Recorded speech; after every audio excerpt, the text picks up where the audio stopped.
This is the BEMA podcast with Marty Solomon. I'm his co-host, Brent Billings. Today we are joined by a special guest, Dr. J.R. Briggs, the founder and director of Kairos Partnerships. His list of ministries and projects spans the gamut of possibility, from coaching pastors to instructing university students, from authoring books to hosting podcasts.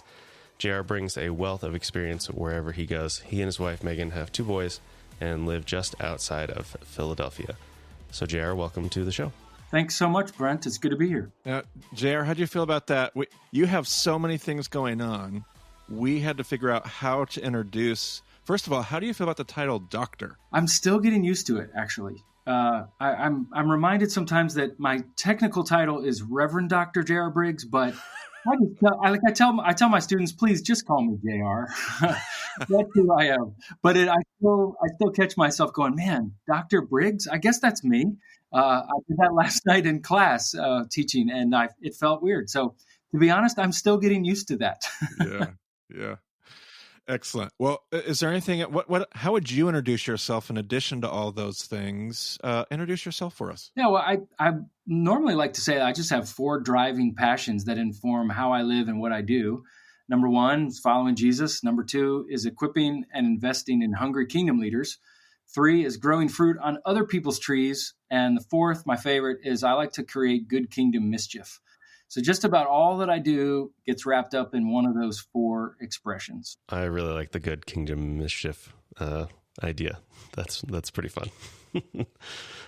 So, JR, why don't you talk about how you know Marty, or how Marty knows you, or what that relationship was like? Yeah, Marty and I met. I'm even forgetting the year, Marty. Maybe you can fill us in here, but the Epic Fail Pastors Conference is something that we hosted here in our town here on the north side of Philadelphia called Lansdale, Pennsylvania. And we've seen so many of these Christian conferences around the country that kind of celebrate celebrity pastors. And I found myself looking around saying, there's so many good pastors that are obscure and unknown, but are so full of wisdom and fruit and vitality. And those voices need to be heard.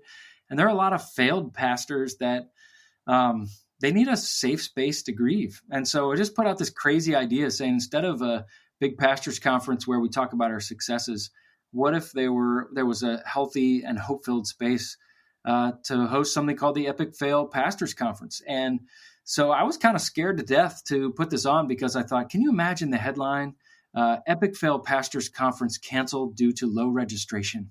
And I just really wrestled with that. But fortunately, there were several dozen people from around the country and even around the world that got on a plane and joined us, and Marty was one of them. And so I met Marty through that. But Marty, what do you remember from that event? Oh, man. I'm going to say it was probably 2010, because I think might have been 2011, because I'd just gotten hired by Impact. I remember because I had it on my calendar, and they asked me about if I had any conferences, and I'm like, well, I do want to go to this conference. And they're like, what's it called?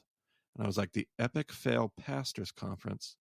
So that was awesome. And I think it was it the very first one that you guys had done, I think? And it was first ever. Yeah, it was an absolutely, it was incredible. It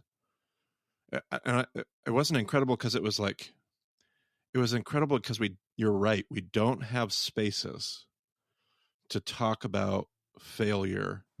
I've even gotten to the place where, and honestly, JR, I wonder how much even that conference and that conversation helped pave the way for me to make it. Working with college students, one of the things I love to talk about is please go fail. Like, if you're not failing, you're not. I just wrote a letter to an elders, one of the elders of the church that we just moved away from.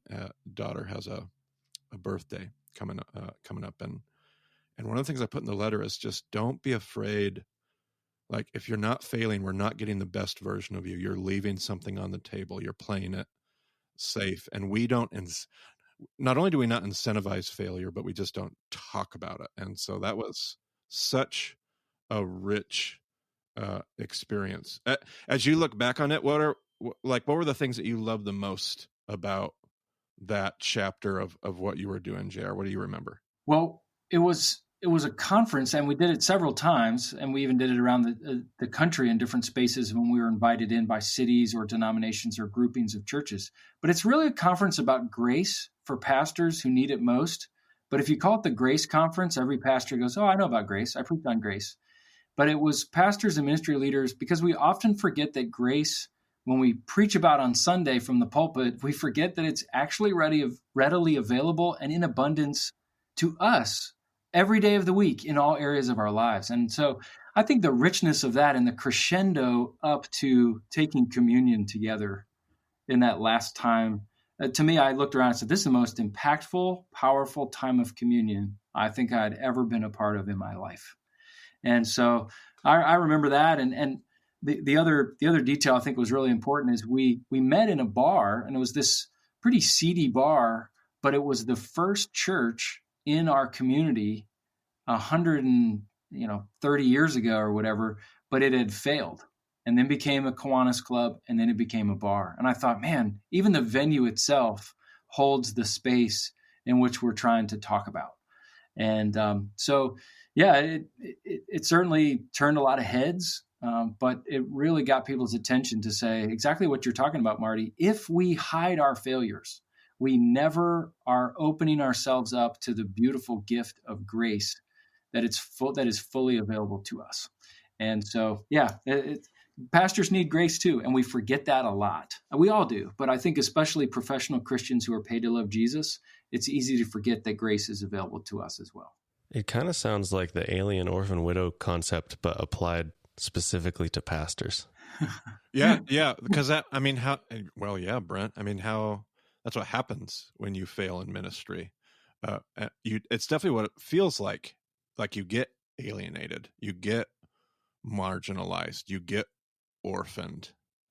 And sometimes that's definitely a feeling we project, but it's also a real reality in so many cases for different reasons. So I love that connection. And JR, you wrote a book on failure, if I understand it correctly, one of the many books that you've written. Yeah, it actually came about from this Epic Fail Pastors Conference idea.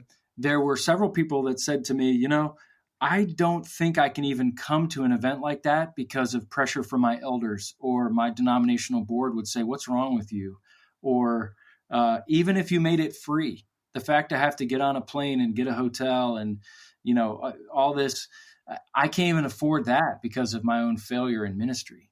And so talking with publishers, I just began to say, you know what, maybe we need to put the principles and the concepts of this idea of the Epic Fail Pastors Conference in a book.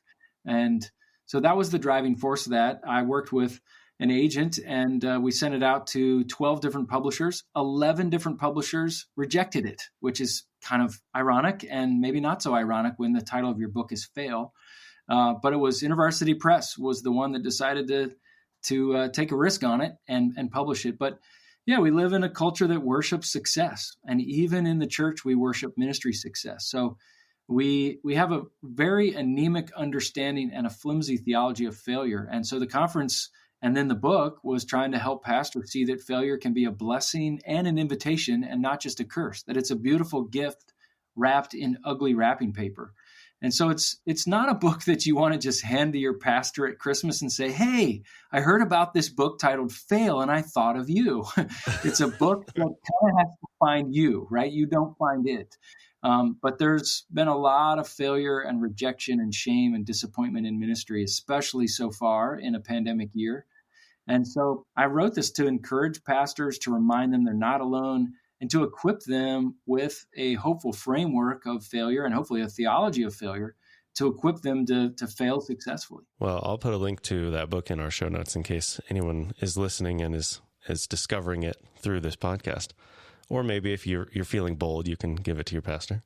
Yeah, if the book found them as they were listening here.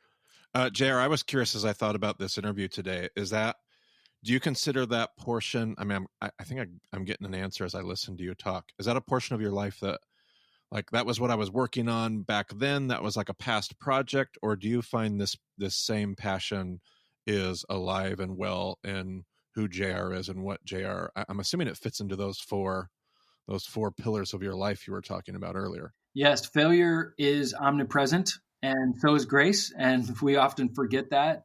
And especially during the pandemic, as I said, we're tempted to believe a lot of lies about ourselves, about God, and about others. And if all is grace, therefore, instead of trying to hide the failures, we need to use them in a way that helps others. And, I love that beautiful image of Jesus showing his wounds to Thomas for his own faith and healing. And so what does it look like for us to show our own wounds to the world for their own healing as well? I just think that's what ministry is. And so that wasn't some project from a few years ago. I think that in many ways was the foundation of which the rest of the house had to be built, because I want to build my life on the foundation of grace. And the only way I receive grace is if I first admit I'm a failure. And so in some ways that was foundational, of which the other elements and even the other writing projects can be built from that. So just the opportunity for us to embrace failure and step further into grace has never been more opportune in our lifetime than right now.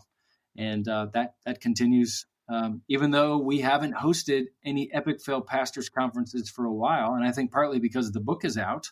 I don't think it killed the conference, but I think oftentimes when people ask about it, I say, well, read the book and maybe we can have a conversation about that. And so, it continues to play a huge part in our lives. And I'm not sure failure will ever go away. And unfortunately, I don't see the golden calf of success that we worship in North America is going away anytime soon, unfortunately. And so therefore, I think we need a deeply rooted and robust theology of failure. Yeah, that's great. So jumping ahead a little bit, JR, your most recent book is called The Sacred Overlap, which Marty read and gave 5 stars, which is a special honor for Marty's rating system. 4 stars is like excellent, like it's the best you could expect, and then that 5th star is like this special something that really struck a chord with him. So maybe tell us a little bit about that book. Describe what it is, and then maybe Marty can share some of what made it special for him as well. Well, first of all, I want to say thank you, Marty, for your kindness to not only endorse the book, but also get the word out and to allow me to share this with your listeners here. I'm deeply honored for the 5 stars. And thank you, Brent. I didn't know how difficult it was to get a Marty 5 star. So I'm deeply honored by that. But but we live in a world that's incredibly divisive and polarized. I think we felt that over the last several months, the last several years. And the cultural and the religious, the political, the relational, the racial divides are growing stronger. And as the arguments are becoming more explosive and the defending of our opinion seems to grow more and more intense, I had this kind of realization as I looked around at the us versus them tribalism. And I thought, man, there's got to be a better way in which we live than this. And it led me to say, well, as someone who is deeply devoted to the way of Jesus, how should what should my posture be in the midst of all this divisiveness? And how about all Christians that are taking Jesus seriously, especially in North America? How do we live like Jesus in such divisive and alienating times? So instead of embracing a posture of kind of either or entrenchment, where we sort of look at quote unquote the other as the problem, I began to ask, is it possible to be faithfully following the way of Jesus and still live in a both and reality?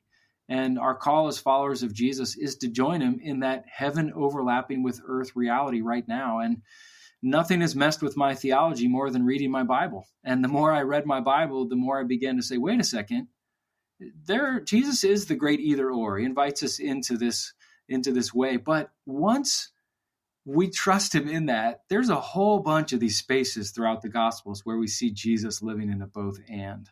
And that was kind of the beginning, the germinating seeds in all of this to say, wait a second, even when we pray the Lord's Prayer, your kingdom come, your will be done on earth as it is in heaven, saying that's a prayer of overlap. That's where Jesus is asking us to pray that heaven and earth would overlap. And when heaven and earth overlap, the kingdom of God, the rule and the reign of God is present. So that's a little bit of the nature of the summary of the book. Yeah, I appreciated it. I kind of like the failure topic. I feel like maybe one of the things that I love about what you do, JR, and what you do really well is you find these corners that are like just always present, always kind of there in our face, but these things we never know, like we don't articulate or we avoid, and you just find this this way of talking about it that's it's not heavy-handed, but it's not too mechanical, but it's super accessible, but it's also like well thought out. And it just struck I kind of thought like, okay, this is gonna be a really good book, and I love the premise, but and that kept writing down. I kept going, man, this is just, I kept finding myself right in the middle of whatever chapter was talking about. Like, this is such an important overlap. This is every chapter, this is another really important tension that rarely gets. And I think it also helped that at the same time I was reading a whole bunch of Richard Rohr, which is a great companion to reading J.R. Briggs. There was all this talk of, we love to bifurcate. We love to make these two binary. It's either this or it's this. It's this linear scale, and you got to pick your side or figure out where you land. And it's not this linear binary. It's a much more complex, nuanced overlap. And so I really appreciated that. What was it that made you want to? What was like the catalyzing? Is there a story behind the book? Was it just this thing that evolved over time? What was the thing that made you go, that's the next thing that I'm going to write about? Yeah. Well, one of the things that I find so important, and I appreciate your kind words about the book, when I have a significant question I need answered, and I go to look everywhere and I can't find it, and it bothers me to a certain point, then I say, maybe I'm the one that has to write on it. So for example, with fail, I just said, man, there's got to be somebody out there that's writing on a theology of failure. And everywhere I looked, I couldn't find it. And I said, well, all right, well, I'll just kind of step in the gap. And I think in this particular case with the sacred overlap, it was the same thing of realizing, wait, there's a lot of mystery here. How come no one ever taught me in my upbringing in reading the Bible that there are all these both and realities with Jesus? And I mean, Jesus being described as being fully God and fully man, he was committed to justice and mercy, that we're to be a part of this in spirit and truth. We worship him. The kingdom of God is near and it's here. What do we do with all these? The kingdom of God is full of old treasures as well as new. So what do we do with these both ands? No one was talking about it. And I said, maybe that's where we need to talk about it. So it's helping Western thinking readers understand a little bit more of Eastern oriented Jesus and his way that he invites us into. And that either or thinking is a bit anemic at times, but the both and reality is where Jesus lives and invites us in. So a lot of times I write to articulate just my own thoughts. What do I believe about this? And then the other thing, this all the way back to college, and I talk about this in the book as well. There was a speaker at a camp that my wife, then fiance at the time, went to, a college weekend retreat, winter camp. And there was a speaker there I'd never heard of. And he said, if we are faithfully following Jesus, we will be too pagan for our Christian friends and too Christian for our pagan friends. And that line never left me. And that has grabbed me around the throat and refuses to let go. And I began to say, yeah, isn't that what happened with Jesus? He's kind of being attacked from both sides at times. And if I'm faithfully following Jesus, won't I be accused of being too pagan for my Christian friends and too Christian for my pagan friends? So that was a lot of the genesis of the book. I mean, we can't even talk about theology of the Trinity or of the incarnation without talking about some of these overlapping spaces. And JR, you studied at Jerusalem University College for a while, and I think you're on their board. I'm not exactly sure what that means for your day-to-day life, but what was that experience spending time in Jerusalem like? Did that speak to this tension and this concept in the book? Like, did you get something out of their culture, out of that school specifically, or how did that play into this? Yeah, well, Jerusalem University College continues to shape me. And yeah, I do serve on the board of trustees there at the college. And that was 20 years ago. My love for the text, I can trace it back specifically to the fall semester of 1999. And that changed my life. I mean, I loved the Bible before then, but it's almost as if reading it and then going on field trips on location and learning about the maps and the culture and the geography and the rock formations in this part of the world and the people group here, and this was going on in other regions. and this culture here, that really shaped me. That rocked me in a good way.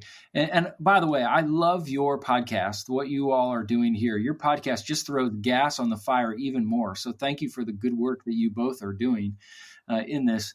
But it was talking with, okay, I'm a Christian. I grew up in a Christian home. And then I go, all of a sudden, I learn from a rabbi on teaching my Jewish thought and culture practice on Friday mornings from 9 to noon. And then I walk down and see my friend Suleiman, the Muslim shopkeeper in the Christian quarter. And then I go over and see my friends Dove and Moshe, modern-day Pharisees, originally from Canada, who run a shop and have memorized more scripture in the New Testament than I have, even though they don't believe in the New Testament. That began to really mess with me, and I wrestled with, what does this mean for me? And so how do I live in the mystery of this when I so love the bento boxes of separation, when Jesus is actually not anywhere close to those bento boxes most of the time, that he's living in the tension of the both and? Moshe is one of our good friends there in Jerusalem. I'm glad we have that shared connection. I love that man. I went back a few years ago. I was leading a trip back to Israel with a group from our church, and I made sure we stopped in there. And I pulled out an old photo from 1999, and I showed it to him. And I said, I don't expect you to remember me, but this is me and you. And he said, boy, both of us have put on a little bit of weight. Yes, absolutely. Now, so this book, Sacred Overlap, J.R., it's been out for a while now. I'm sure you've had some of these conversations, probably the way that book promotion goes, some interviews, some chats here and there. But now you're also getting to, like, I'm sure that conversation's evolving. You're getting to hear back from people about how they're interacting with the book and what they're getting out of it. What are you seeing, or what's something maybe that surprises you, or what is new, and or what do you hope God is doing with that? What do you hope God is doing with the Sacred Overlap conversation? Yeah, that's a great question. One of the things I'm hearing back is, if people don't read the book carefully and they just skim it or read the back cover, they call me a heretic. When they read the book, though, they begin to go, oh yeah, that's not what you're saying. And so I think I always find that to be a little bit funny. I want to be a little bit like a pebble in people's shoe, where they just can't ignore that, of saying, maybe I need to rethink how I've lived maybe more bifurcated in my faith than I need to be. And so the fact that we can hold this intention, this both and, while still having Jesus squarely at the center, I think is really important for people to grasp. And I'm grateful that they have grasped it. I hope that people become more peculiar. And I talk about this in the book, but we've been around Christians that are too normal, where their lives are no different than the lives of the people around them. And the unbelieving world just says, why in the world would I want to be a Christian? I mean, look at you. You're no different than me. But on the other end, we've been around Christians that are really too weird. And I'm not sure we're called to be either one. And so what do you call that space between being normal and weird? I landed on the word peculiar. And I think we really, in some ways, being peculiar is to be uncategorizable. And that peculiarity became the attractiveness of the early church. And that idiosyncratic faith is found in the overlap. It's both normal and weird, but it doesn't fit into either one of those categories perfectly. So I think we've lost our peculiarity, and I really hope that this book helps Christians recover it. Yes, absolutely. One of my favorite conversations that was in the book, to the encouragement to be a peculiar people. Just excellent. So definitely recommend that book. I know I did a video endorsement on YouTube, and Brent will throw that in our show notes too, if you want to see me talk a little bit more about that. JR, I want to do something a little selfish here, and just do it in front of our listeners here a little bit. And I don't know why, but it's always fun. When I'm listening to a podcast, I always learn from these little tidbits. I want to pull back the curtain just a little bit. You've been, and you'll probably have to go back before the Sacred Overlap, whatever your first books were. What was your first book, JR? It's a book that I wrote in my late 20s called When God Says Jump, and it's out of print now, and truthfully, it probably should have been.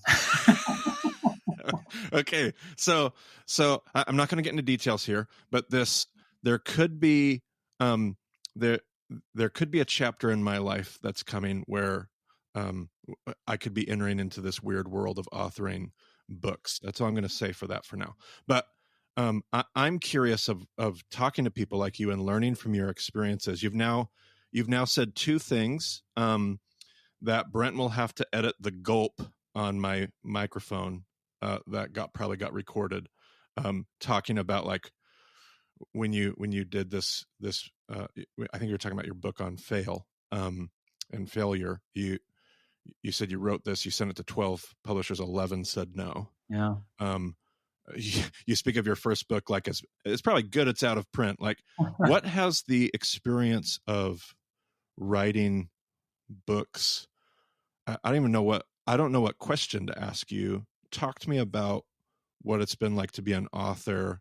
Go back to that very first manuscript, the things you've learned, what you love. Like, talk to me about that experience as somebody kind of looking at potentially doing that, and what can I learn from that? Probably others listening as well. It's a great question, and I'll preface this by saying two things. First of all, I love this topic because writing is so important. It can be a gift, even a calling within the church. And so people ask me about the book, but very rarely do they ask about the writing process. So this is a gift to be asked that, number one. Number two, Marty, you do need to write. You need to write. And if I can help you with that, put me on record, put me down as somebody that wants to help you do that, because I think the world needs to hear more of what you're doing. So that's no pressure, but that's just a cheerleader over here in this corner of the room, just saying, I want to help you do that if I can. Well, I appreciate that, I think. With that being said, the idea of writing, wanting to write and wanting to be published are two different things. Many people, when they come up and ask me, how do I get published? I'll say to them, do you want to write or do you want to get published? Because those are two different things. Writing is, if I write and no one publishes it, I still enjoy the craft of writing and sharing it with whomever wants to just look at it. Other people want to get published, and that's the exciting, that's the sexy thing. But what happens is then they get to the writing part and it's really hard. There's not a single person I've met that has found writing to be easy. And I'll say this, writing is easy. It's the rewriting that's excruciating. It's the editing that's really hard. And Maya Angelou said, I don't like writing, I like having written. And I think that's a good description. It's like me with mowing the lawn. I don't like mowing the lawn, I like having mowed the lawn, past tense. But I use the best analogy I use, and this is kind of weird for three dudes on this podcast to talk about, but it's like giving birth. And it's a weird metaphor, I know, for us as males to think about. But I do think with authoring and writing that this is the case, because you find out, woohoo, I got a book contract. This is really exciting. We're expecting. This is cool.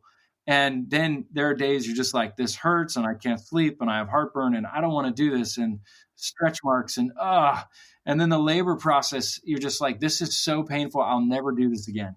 This is so hard. I hate this feeling. And then you hold her in your arms and you just look at her and say, she's so beautiful, honey. Let's do this again. Let's have more children. And then you just go through the whole process again. But each time I look at my wife and I say, don't ever let me write another book again. And she smiles and goes, yeah, okay. And she knows I'm just in the burning part there where it's just so hard. And so it's a beautiful gift. It's a calling. But for me, I'm wired as a teacher. And for me, writing is teaching on paper for students who are hungry to learn through the written word. And I don't read nonfiction, or I don't read fiction. I only read nonfiction. I know readers, when they hear that, they hate me for that. Well, you have a kindred spirit in Marty, that's for sure. Amen. Whew. There's just too many good, true things in the world I want to learn. There's not enough time for me to read all those books. And so I love nonfiction, and I want to write to nonfiction. And Marty, because you're a teacher, yeah, that's why, and you're so good at that, and you have such a passion for that.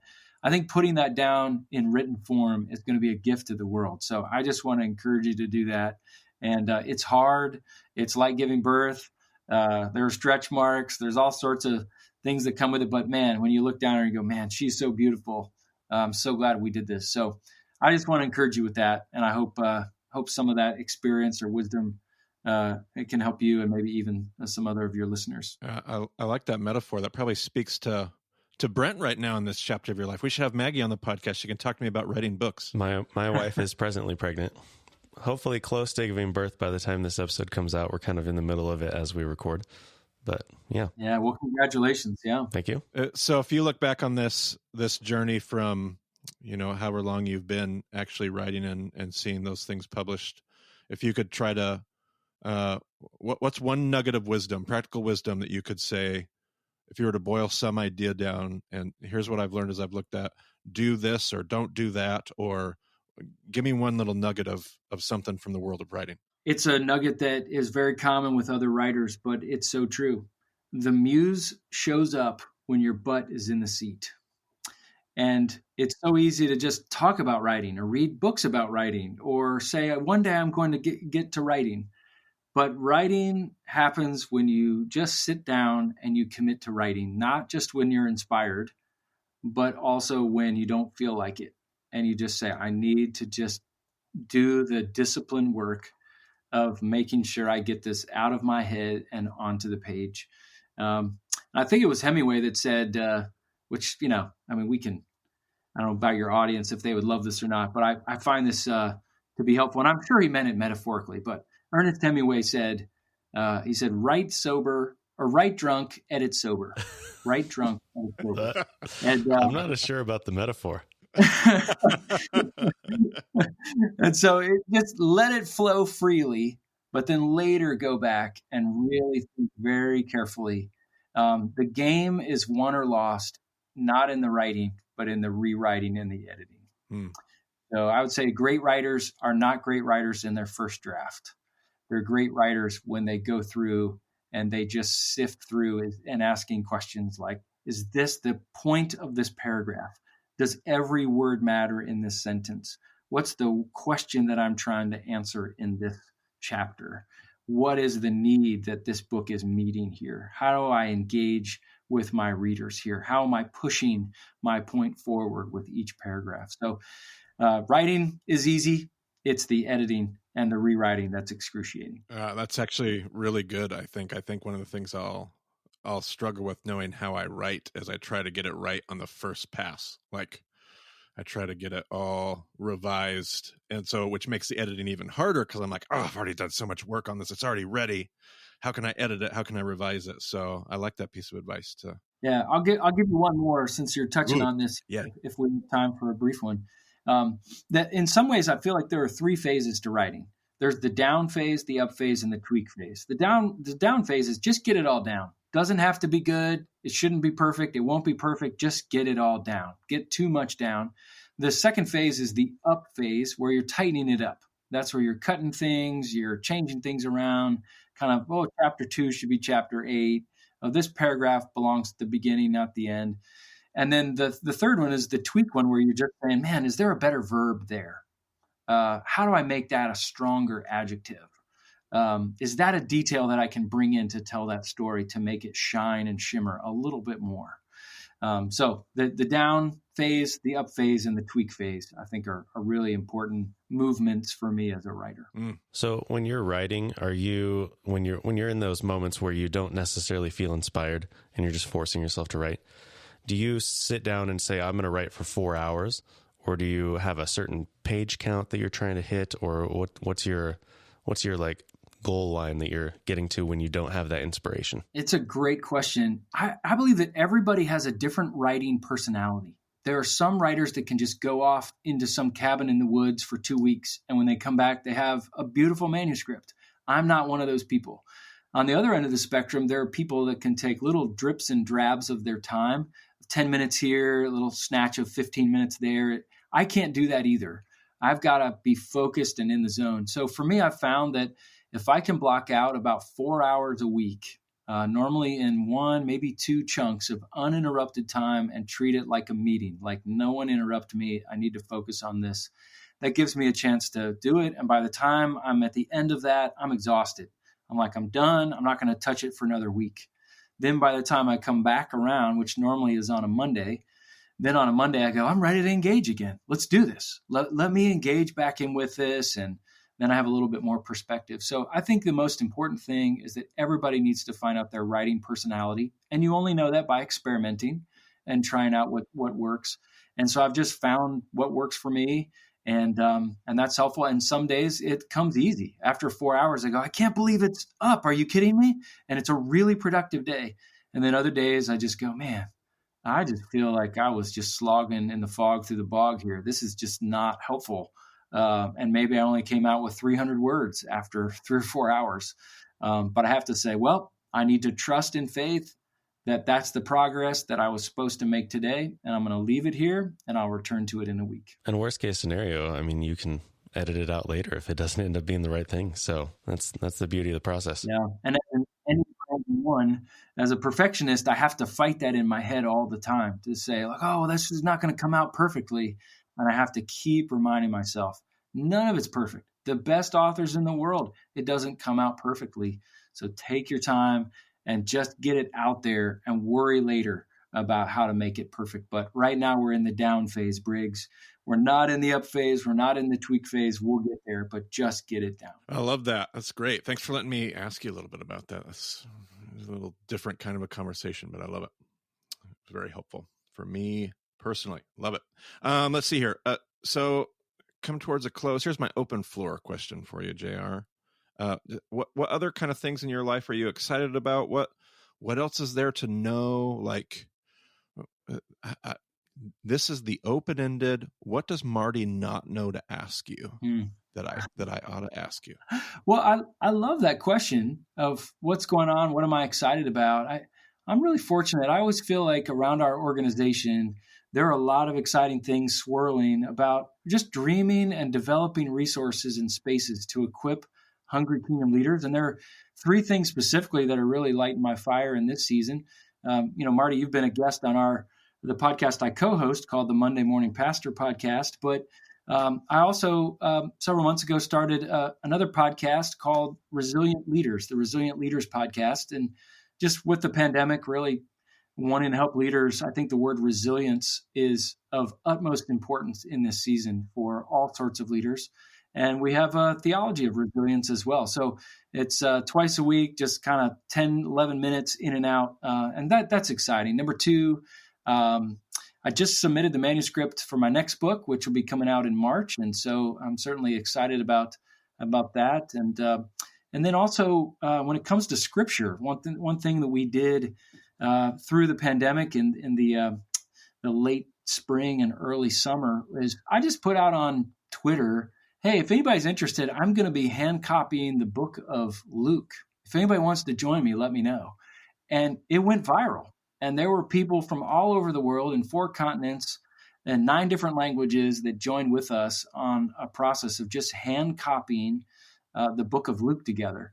And it was a beautiful thing. So now that Luke is done here in the new year, we're looking to do hand copying the book of John. And so if any of your listeners want to jump in, it's not too late. We'd love to have you. And so we're just very simply hashtag hand copying John on social media and just inviting people to post pictures and questions and what they're learning through the process of slowing down to see the text in a slower speed than our reading speed. Yeah, that's one of the things you mentioned on that episode of your podcast that Marty was on. I think you and Doug were talking about it in a pre-segment, but I was going to ask if you had any fun new details that you've discovered from more recent readings. It's just by slowing down. There's hardly a day that goes by that I don't go, I never thought about that. So just yesterday, even though I was just doing just the Zacchaeus story. How many times have I read the story of Zacchaeus? But I somehow missed the detail that Zacchaeus wasn't looking to talk to Jesus. It's that he wanted to see Jesus. And that just sent me on a whole new direction of thinking he just wanted to get a chance to bump into Jesus so he could ask him something. No, it doesn't say that. He wanted to see Jesus. And I wonder if he was even startled or fearful that Jesus actually talked to him. There are times where I want to see celebrities. I'm not sure I want to talk to celebrities. I just want to see them. if I can, up close, if I'm in the same room or the same area. And that little detail would not have come about. I would not have seen that or explored that had I not slowed down enough to hand copy out the story of Zacchaeus. That's good. I like that. And that whole thing's very Bema-esque. I think we can totally, with confidence, suggest our listeners consider something like that. That feels very creating a space type thing to do. I like it. What's your platform for discussion on that, as far as people joining you in that process? Yeah, very simply, just on our website, kairospartnerships.org. And there's a blog section there. So that if you just click the blog section, you'll see a post. And we just give tips and helpful tools. If anybody wants to join us on that, you can also follow me on Twitter at @JR_Briggs on Twitter. So yeah, we'll be giving updates on the Monday Morning Pastor podcast as well. But yeah, anybody's more than welcome to jump in and join us. There's no registration page. There's no, hey, sign up on this. It's just, hey, jump in and join us. Even if you're behind or it's not a race, we just want to encourage people on the journey at whatever speed they're going. But we're encouraging people to just handwrite 10 verses a day, just 10 a day. And I think, doing that in the same way that you're writing a book, just sitting down, even when you don't feel like doing it with a small goal, like 10 verses a day, like it's totally achievable. It's very achievable. And it's been so fun to hear. I just thought it would be a few people in North America in English writing in a journal and to see it mushroom to several continents and these 9 different languages. And sometimes people take a picture of it and it just expands my appreciation and love for God when I see someone write in Japanese, this passage that I just hand wrote that morning in English, or I see it in Dutch, or I see it in Hebrew, or it's just been a beautiful thing to remind me that every nation, language, tongue, tribe, all serving the same God. It encourages me deeply. I love it. Yeah. So one of the other things you mentioned on the episode with Marty is you guys asked him about what was coming after session 5. And I just wanted to ask, did you ever expect to be within the first couple episodes of what we now have as session 6? No, not at all. In fact, I'm deeply grateful and honored that you all would invite me into this process. And I am, like I said, I'm a huge fan of what you all are doing. And every time I hear an episode and I think about Bema, I think about the time where I was standing in Corinth. And I think you and I have probably stood on the same slab there and the Bema there in Corinth. And so I just think of that and that space. And I'm so grateful for the ministry and the work that you all are doing. I know it's a ton of work. I just want to bless you guys for your willingness to do this, because the sacred text is amazing, and understanding the cultural and historical and geographical roots and the background to it is so crucial for us to understand our text so we can understand our God. Yeah, getting to hear some more of your story and what you're doing and what you're working on, I definitely see why your work resonates with Marty, and I think vice versa as well. So yeah, it's been great. Marty, do you have any other questions you want to pop in before we close this thing out? No more questions. Just a big thank you. I'm glad our paths have crossed, JR, and they continue to cross. And shout out to Worth Wheeler for recommending I meet this guy named JR. And that's right, Worth Wheeler. Yeah, what a guy. Yeah, he is. He is. But just thanks, JR, for being here, for doing your part in the kingdom, and as is the case when everybody does their part, we all look at it and we love it. So thanks for doing yours. Well, thanks so much for having me on. I appreciate both of you. All right, JR, I will have links to Kairos Partnerships. You've got a page that talks about what you're doing, and also the wide variety of places that you've been published. We'll put both of those links in there. You are JR_Briggs on Twitter. Marty's Marty Solomon on Twitter, and I'm EIBCB. So thanks for joining us on the Bama Podcast. We will talk to you again soon.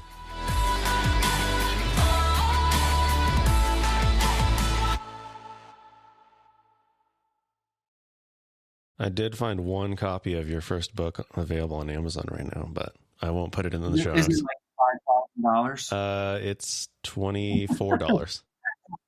I was going to say 24 cents. So yeah, I look back on that and I'm like, yeah, that sounds like somebody who wrote that when they were like 26 years old. So there you go. Oh man, there's if you go into the used section, there's 2 under collectible, and one of them says autographed first edition. Oh, there you go. I told my mom not to do that. That's terrible. That's so awesome. I'm gonna have to talk to my mom about that. She's trying to make money off her son. That's just no good. That's so great.